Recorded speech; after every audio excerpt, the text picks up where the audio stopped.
A man slipped poison into his wife's wine glass and casually handed it to her as if nothing had happened. After his wife took the glass, the man quickly made up an excuse to leave, but he couldn't help hiding nearby to watch with his own eyes as his wife drank every drop of the poisoned wine. The poison was completely odorless, and within 8 hours of consumption, it would stop the heart from beating. All the symptoms would be identical to a heart attack. Sure enough, it wasn't long before his wife died of what appeared to be a heart attack. Meanwhile, Nick rode his motorcycle to a secluded house. A woman opened the door to welcome him. This woman was the very reason Nick had murdered his wife. Not only was his wife much older than Nick, but she had also given him his respectable job. However, his wife was extremely controlling. Whenever he didn't obey her, she would threaten to kick him out of the company. He had grown tired of it all, but had no choice but to endure it. During this time, Nick met Carla, who was gentle and considerate. They hit it off perfectly and together plotted this entire scheme. All they had to do now was successfully pass the autopsy, claim his wife's massive inheritance, and then he could take Carla and disappear forever. Nick was brought to the police station as a suspect. The officer informed Nick that a body had gone missing from the morgue,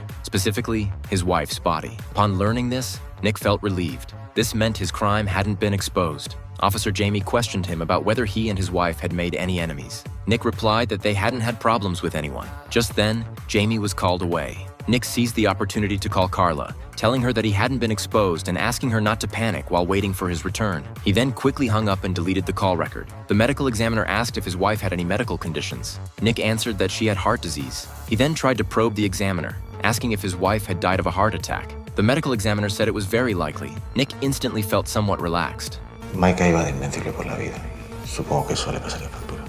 This comment made everyone feel uncomfortable. He was far too calm when facing his wife's death. However, the police had no leads. After being detained for a while, Nick grew impatient and demanded to go home immediately. But just then, the lights suddenly dimmed and the entire building lost power. An officer asked him to return to the office and went to check on the situation. Suddenly, there was a noise from the morgue behind him. Nick followed the sound and walked in, only to discover that a metal box had mysteriously appeared on top of his wife's morgue drawer. The box contained some of his wife's personal belongings and an empty sealed bag. Nick glanced over and noticed an open cabinet door nearby. Driven by curiosity, he lit his lighter to take a look. What he saw inside nearly scared him to death. It was the very poison he had used on his wife.